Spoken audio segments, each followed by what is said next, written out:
Assalamualaikum warahmatullahi wabarakatuh.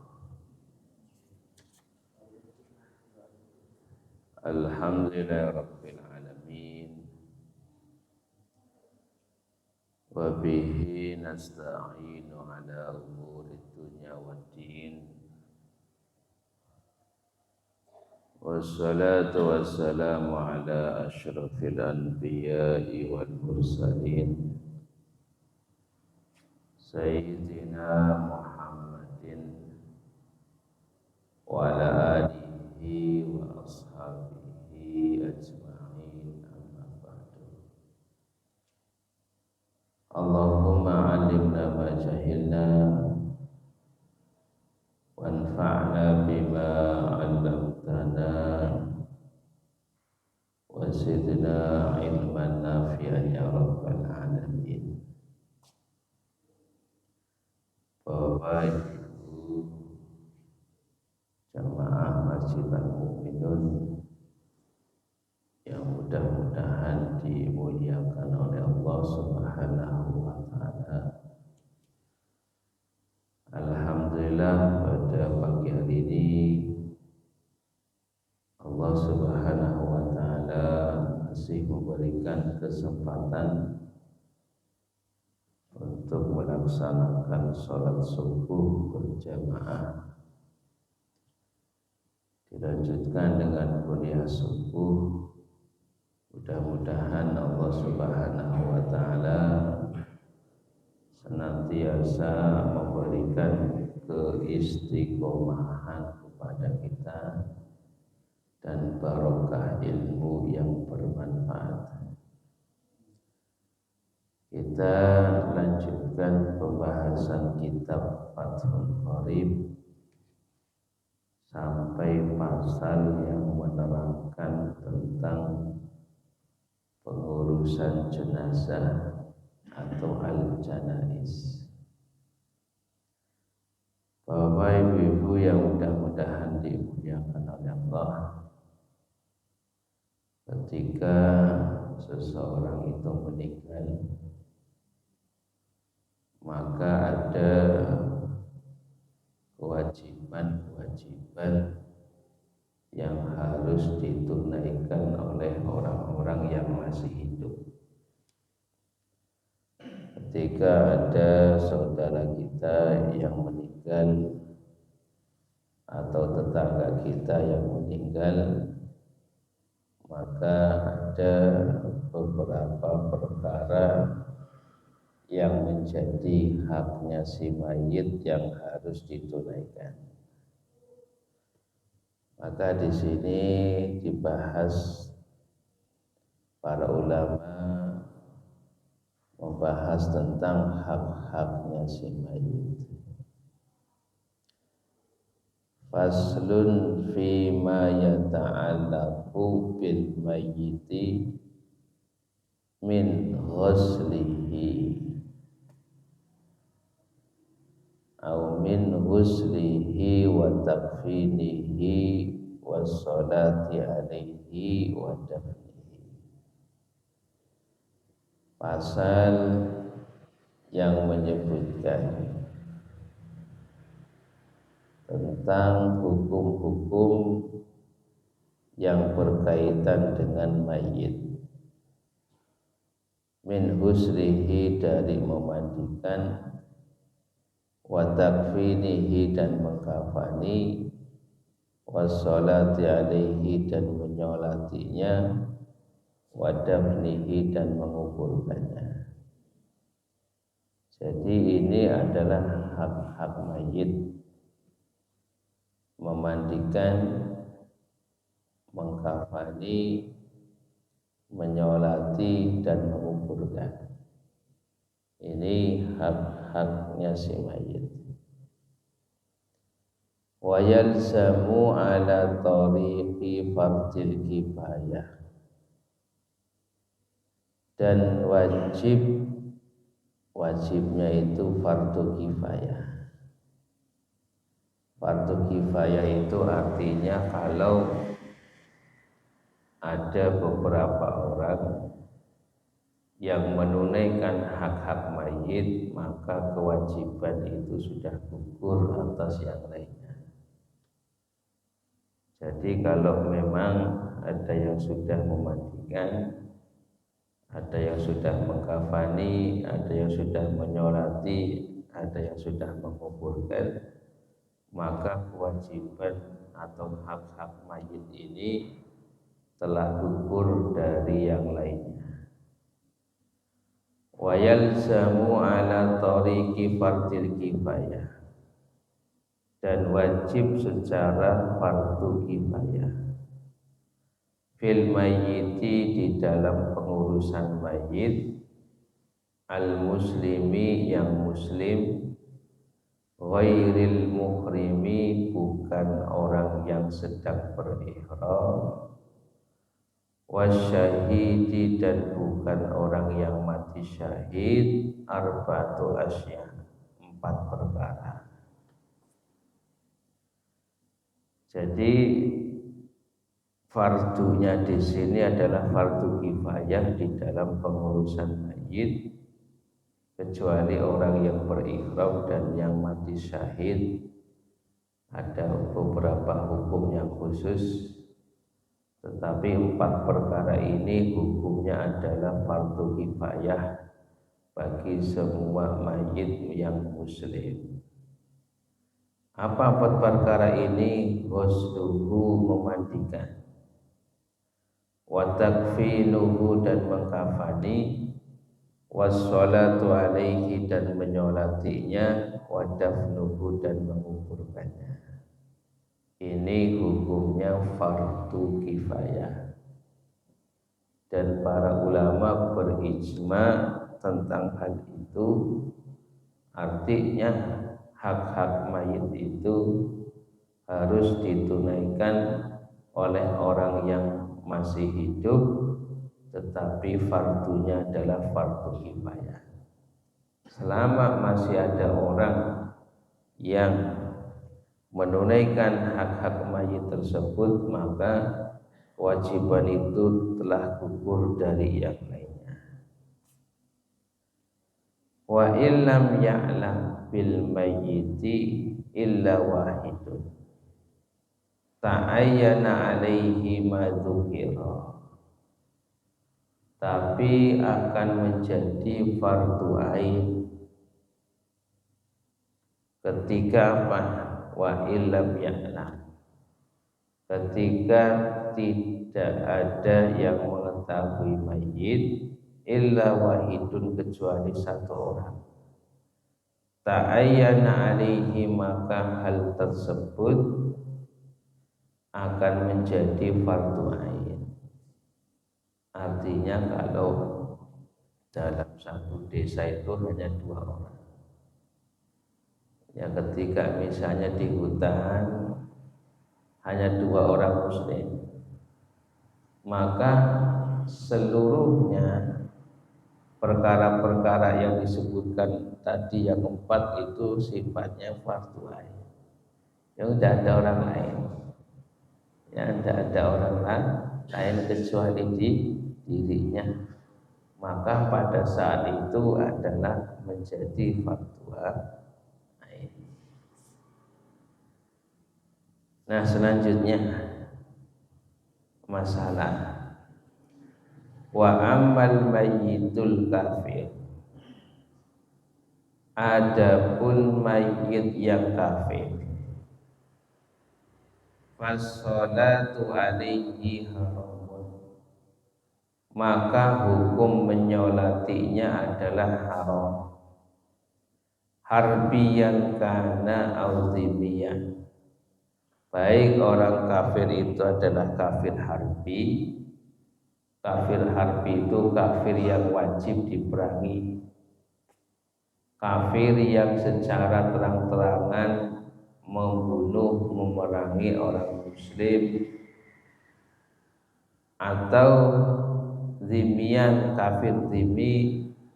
Kafir zimi itu adalah kafir yang tinggal di daerah kaum muslimin dan membayar pajak kepada pemerintahan Islam. Maka kalau ada orang kafir mati, baik kafir harbi atau kafir dhimmi, maka ini tidak boleh disolati.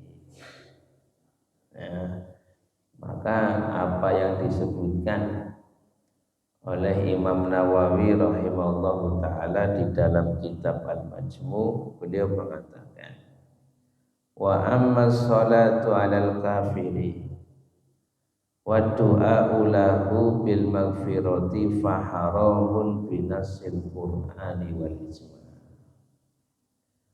Artinya menyolati orang kafir, mendoakan orang kafir yang mati, maka secara ijma, nas Al-Quran, nas hadis itu hukumnya haram. Jadi orang kafir tidak usah disolati dan tidak usah didoakan. Semoga berbahagia, tidak boleh. Ya, semoga sejahtera, tidak boleh.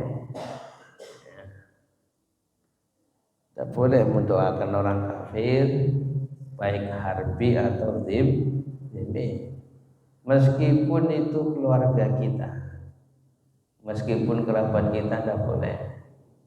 Ya, apalagi mudah-mudahan diampuni oleh Tuhan, tidak boleh. Ya, jadi haram hukumnya secara ijma, Al-Quran, hadis, mendoakan orang kafir yang meninggal dan menyolati orang kafir yang meninggal. Nah, wa yajuzu husluhu fil halaini. Akan tetapi di dalam mazhab Imam Syafi'i, bagi orang muslim boleh memandikan orang kafir. Wa yajuzu, dan boleh memandikan orang kafir yang meninggal fil halaini, dalam dua keadaan. Maksudnya dalam keadaan kafir harbi ataupun dhimmi. Tapi meskipun boleh, lebih utama itu apa? Tidak usah.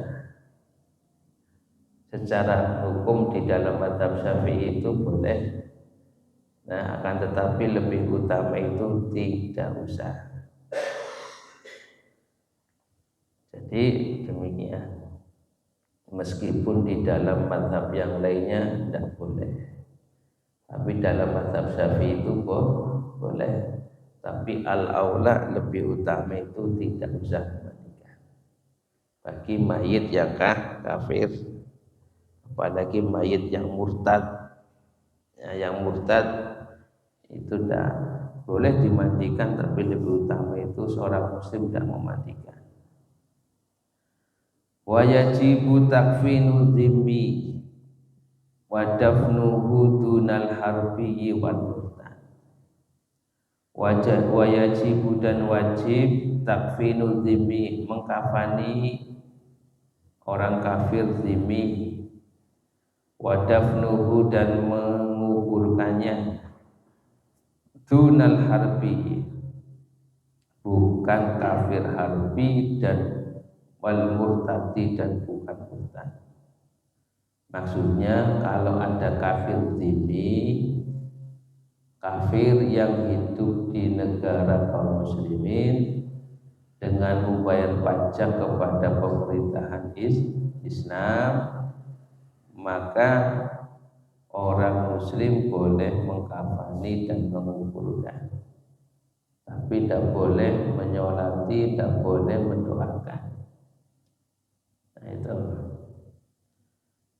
Nah, kemudian wa ammal muhrimu, adapun orang yang sedang berihram, baik ihramnya itu haji atau ihramnya itu umrah, idza kufina fala yasturu ra'sahu wala wajhal muhrimah. orang yang sedang berihram, maka ketika dia meninggal dimandikan, kemudian setelah dimandikan dikafani. Nah, maka ketika ada orang yang di dalam hadis itu ada seorang laki-laki itu meninggal dalam keadaan umroh. Meninggalnya ini karena jatuh dari ontaknya. Kemudian ketika jatuh diinjak oleh onta sampai meninggal. Kemudian dilaporkan kepada Nabi Muhammad SAW. Kemudian apa kata Nabi? Mandikan. Yang dimandikan. Kemudian kata Nabi kafani. Kemudian Nabi mengatakan wala tuhammiru ra'sahu wala wajhahu. Kepalanya itu tidak usah ditutupi, wajahnya juga tidak usah ditutupi. Kain kafannya adalah baju ihram yang dipakai. Kain ihramnya adalah apa?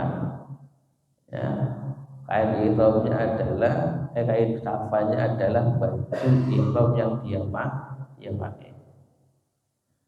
Nah, adapun kalau memang ada perempuan yang meninggal dalam keadaan ihram, wajahnya itu tidak usah ditutup, tetapi dibuka. Nah, demikian. Jadi kata Nabi, wala tukhammiru ra'sahu wala wajhahu. Kafani dengan baju ihram yang dia pakai. Kafani dengan baju ihram yang dia pakai dan tidak ditutup kepalanya dan tidak ditutup wajahnya. Kenapa? Kelak nanti ketika dia dibangkitkan dalam keadaan apa? Dalam keadaan dia itu bertalbiyah, tetap disolati, ya, dimandikan, dikafani, kemudian disolati, dikuburkan.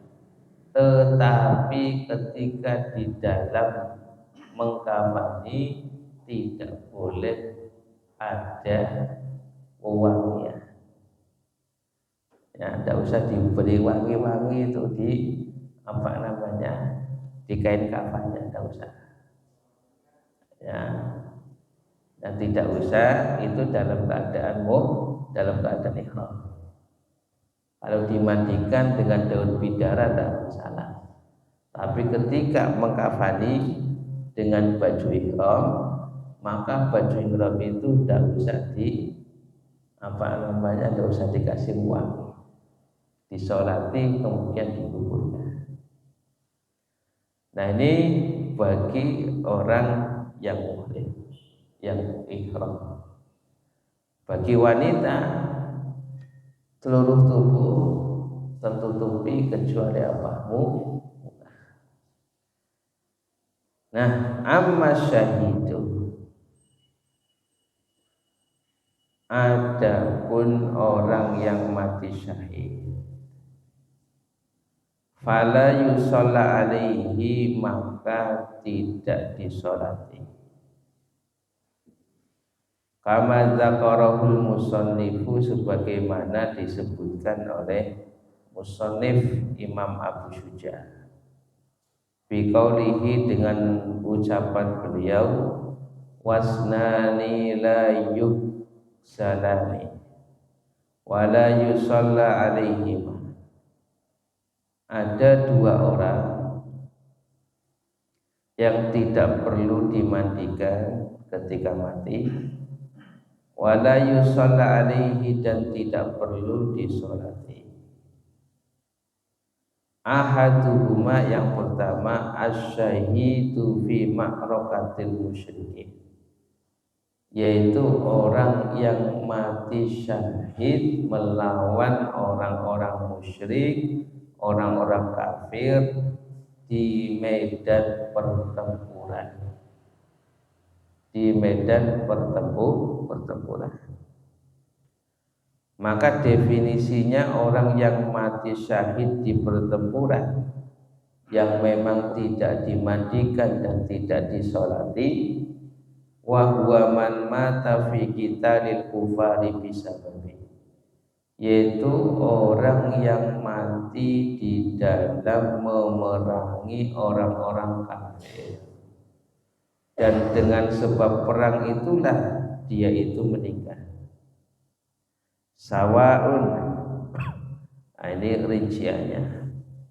Sawaun qatalahu kafirun mutlaqun, baik itu pada saat perang dibunuh oleh orang kafir, au muslimun khoto'an, atau terbunuh oleh temannya sendiri.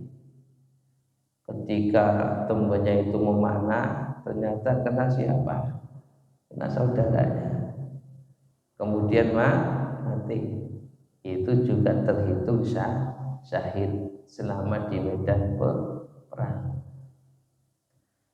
Au ada silahuhu ilaihi, ataupun ketika dalam pertempuran, dalam peperangan melawan orang-orang kafir, melawan orang-orang musyrik, ya, senjatanya itu apa? Menikam dirinya sendiri. Oh, tidak bisa pakai senjata, atau senjatanya itu menikam dirinya sendiri dengan tujuan tidak bunuh diri. Ya, ketika hendak menebas kepala musuh, ternyata musuhnya menghindar, malah kena tangannya sendiri. Nah, kemudian mati. Ini juga terhitung mati syahid selama di medan tempur atau perang. Awsaqata andabatihi, atau misalnya mati di medan perang ketika mengendarai kuda, terjatuh. Ketika terjatuh diinjek oleh kudanya, mati. Ini juga dihitung mati syahid, meskipun cara meninggalnya itu tidak dibunuh oleh orang kafir, tetapi dia meninggalnya di medan peperangan melawan orang-orang kafir dan musyrik, maka itu terhitung disebut dengan mati syahid. Au nahwi dzalika, ataupun yang semisalnya.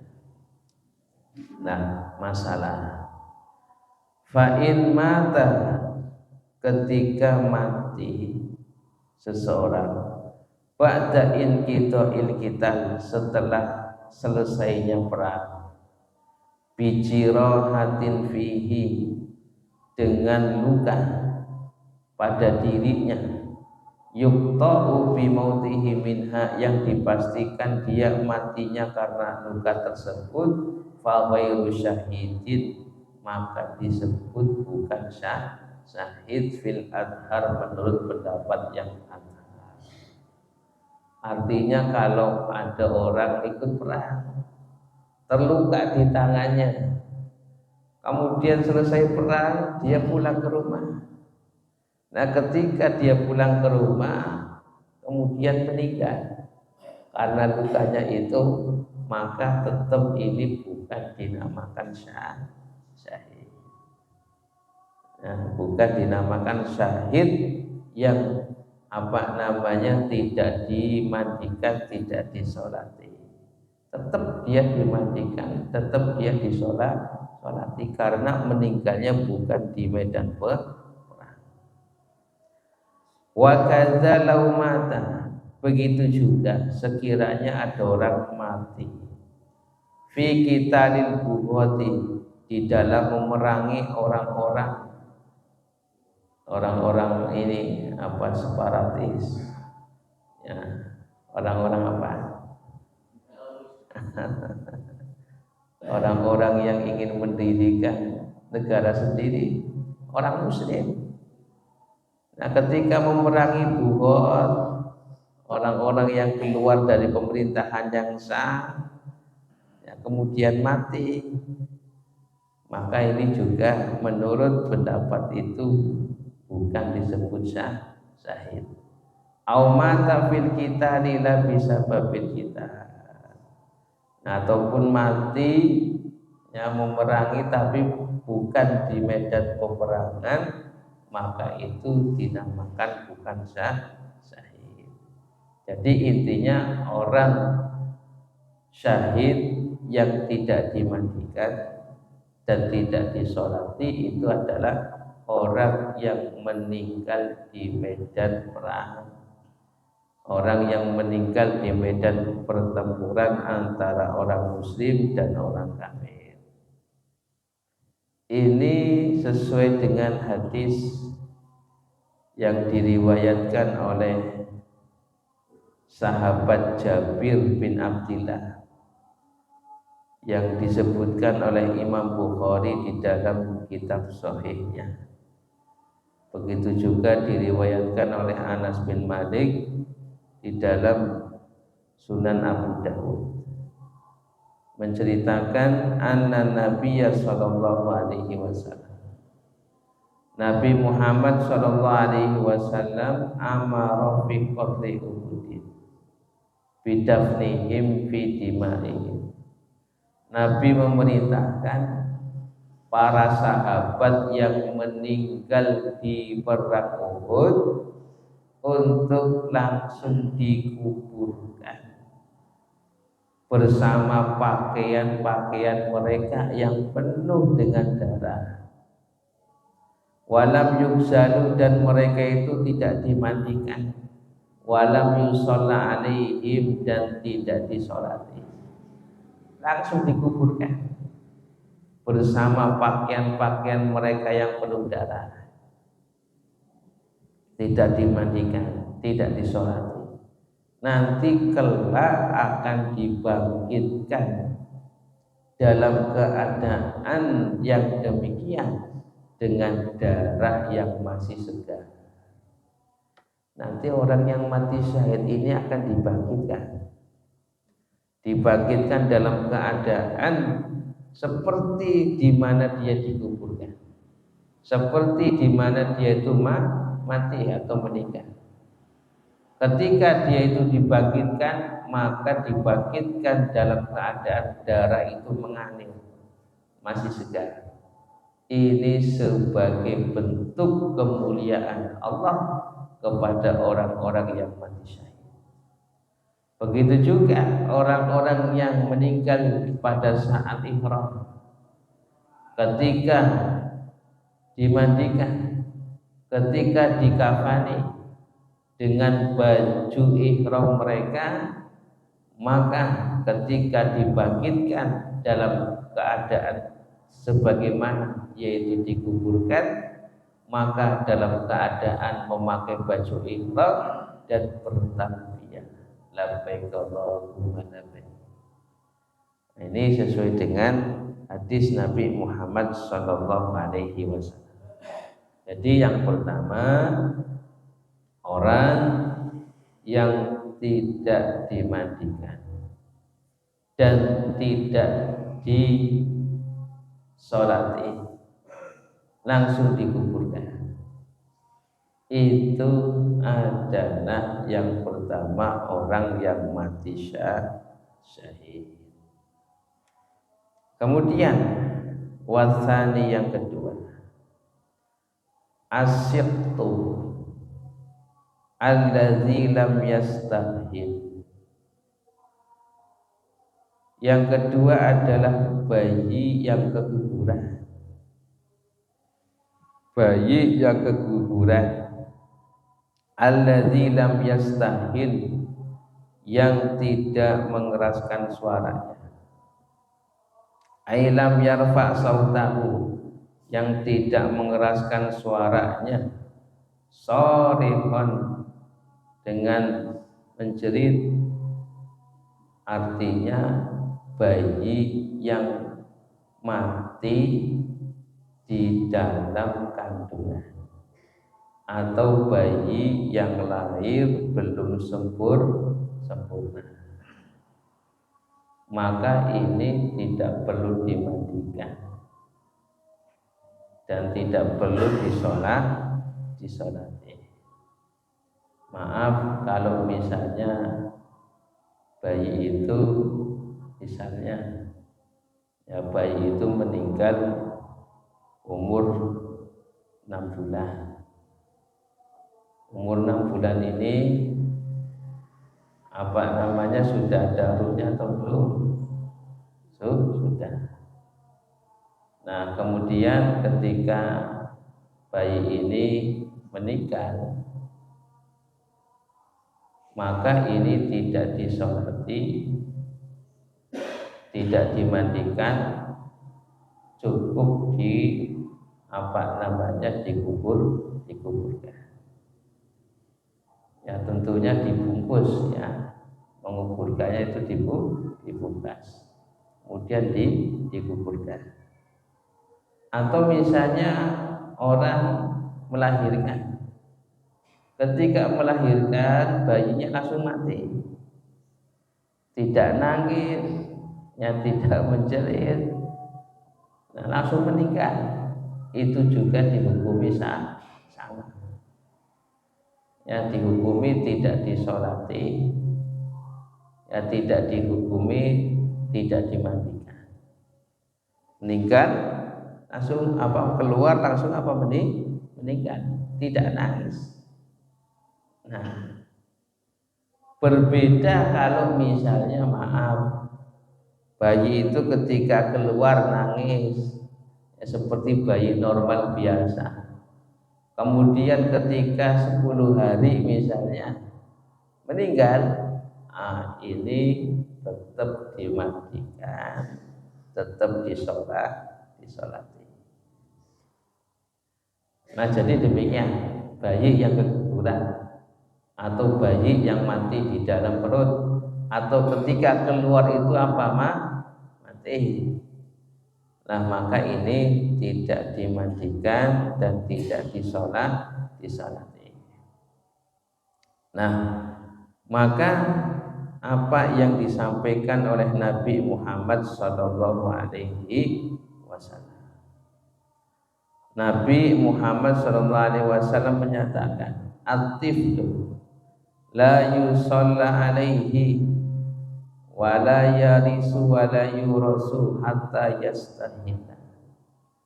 Bayi itu tidak disolati dan tidak mendapatkan warisan dan tidak mewariskan hatta yastahilla, kecuali ketika dia keluar dalam keadaan yastahil. Yastahil itu keluar seperti bayi yang normal, nangis ya, kemudian jerit, itu namanya yastahil. Tapi kalau sudah keluar mati meninggal, maka ini tidak dimandikan, yang tidak mendapatkan waris dan tidak mewariskan. Nah, jadi ini yang kedua, bayi yang keguguran atau bayi yang lahir yang belum sempurna penciptaannya. Kemudian fa inistahalla sharihun aw baka fa hukmuhu kadzabi.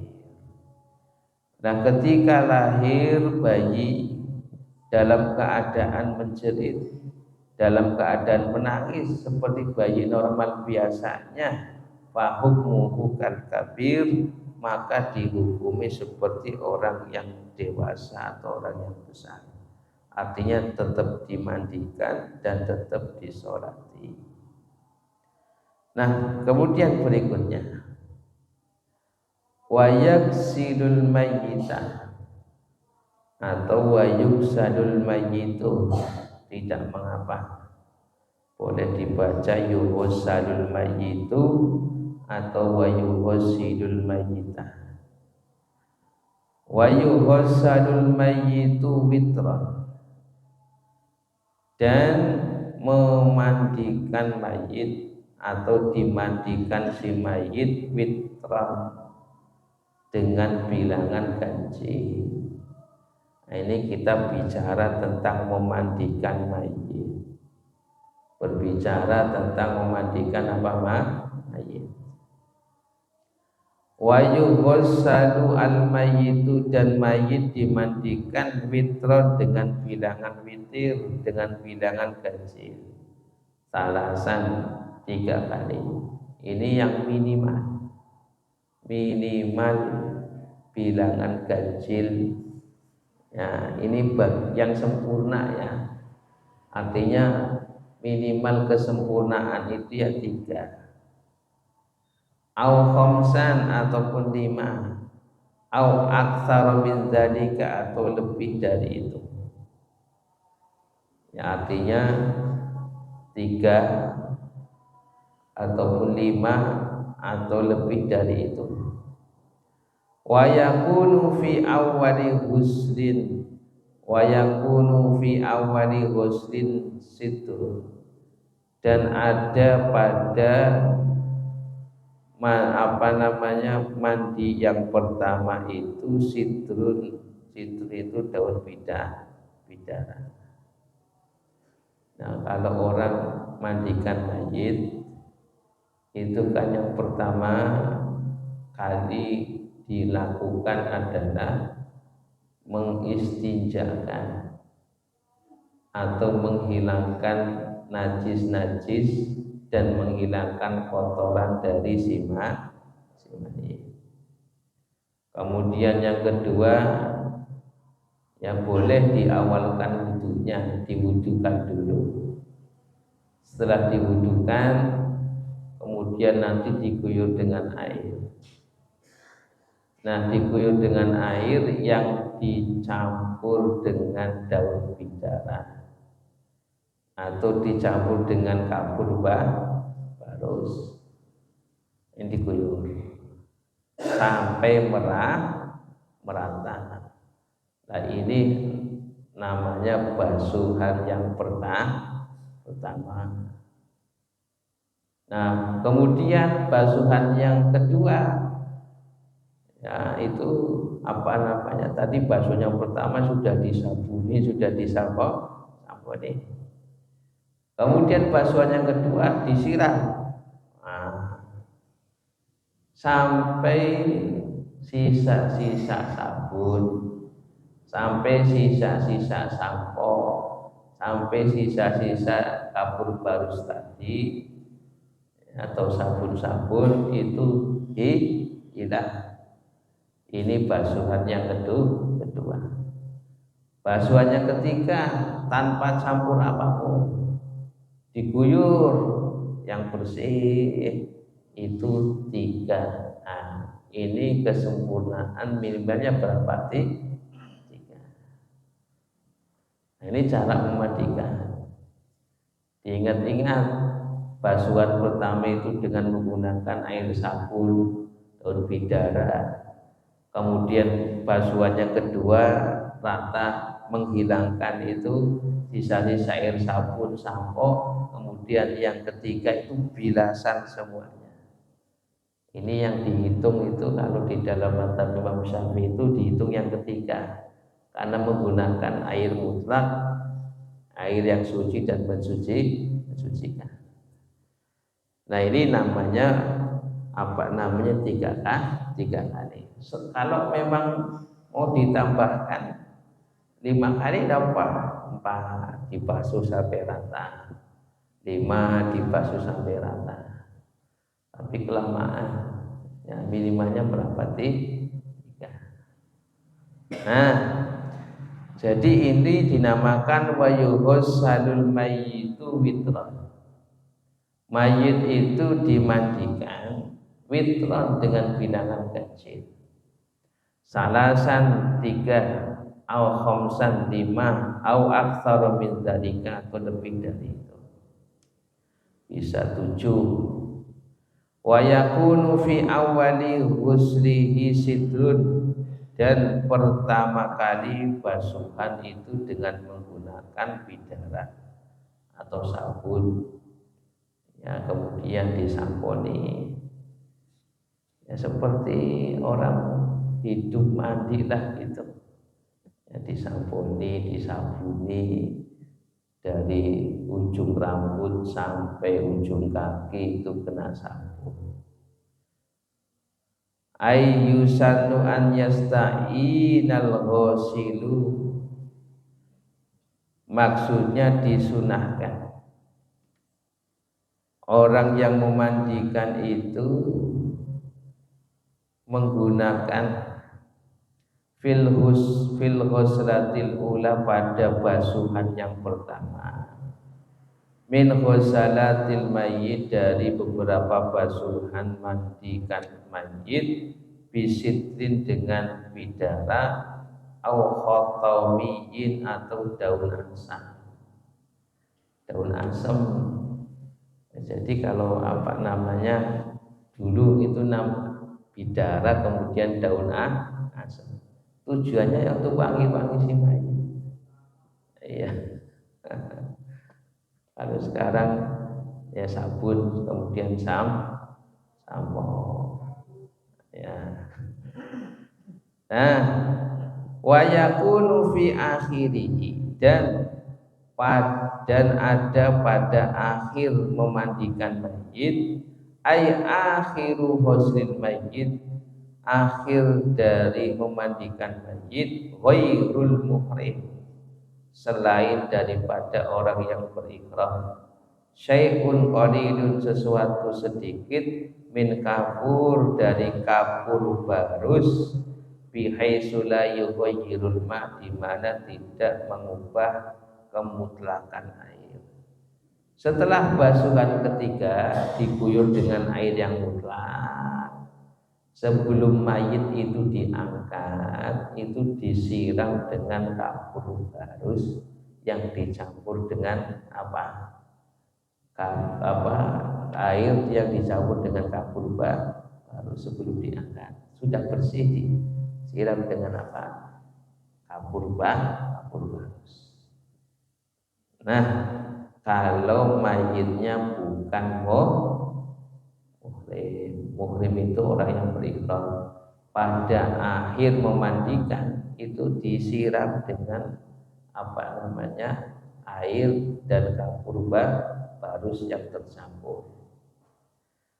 Nah, wa'lam, ketahuilah, anna aqalla ghuslil mayyit, ketahuilah bahwasanya paling minimalnya memandikan mayit, ini batas minimal, artinya batas sah memandikan, takmimu badanihi bil mar'i marratan wahidatan, cukup mengalirkan seluruh air ke badannya si mayit sekali saja sudah cukup.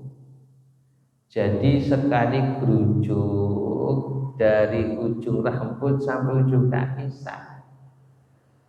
Ya. Jadi orang saya nganggo apa? Orang saya nganggo sabun, orang saya nganggo sampo, wis digerujuk bae. Ya, itu sah. Entah digerujuk, diletakkan. Tapi ya kalau seperti itu nanti ya, ihsan kepada mayitnya itu ya kurang.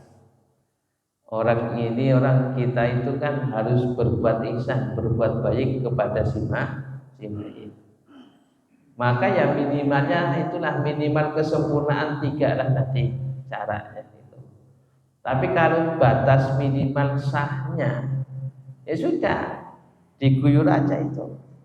Rata dari ujung rambut sampai ujung kaki itu, kalau sudah rata dengan air sudah, itu batas sahnya. Tapi ya ihsan kepada mayitnya, berbuat baik kepada mayitnya itu yang kurang. Wa amma akmaluhu, adapun batas paling sempurna itu yang disebutkan di dalam kitab-kitab yang panjang pembahasannya. Jadi yang mau tadi itu batas minimal kesempurnaan 3 ya. batas minimal sah memandikan yang cukup mengguyurkan air ke seluruh badan. Kalau ingin sempurna lagi, ya tadi basuhan 3 itu ditambah lagi menjadi 5, menjadi 7. Nah, cuman nanti kalau 7 itu kelamaan, atau sampai 9 ya kelamaan. Ya, tapi tadi adalah batas minimal kesempurnaan tadi adalah 3. Ya caranya tadi diistinjakan, dibersihkan kotoran dan najisnya. Kalau kukunya panjang ya dipotong. Nah kemudian setelah itu diguyur dengan air. Setelah diguyur dengan air, nanti diguyur dengan air sabun, dengan air sampo. Itu guyuran yang pertama itu. Nah, setelah rata semuanya, baru guyuran yang kedua, mandi yang kedua diguyur dari ujung rambut sampai ujung kaki, dibersihkan sisa-sisa sampo, sisa-sisa sabun, sisa-sisa daun bidara. Kemudian baru yang ketiga, ini air yang suci dan menyucikan, tidak dicampur apapun, diguyur. Setelah rata semuanya, baru yang terakhir kapur barus yang bubuk dicampur dengan air, nanti diguyurkan. Baru mayit itu diangkat dan dihanduki. Nah itu.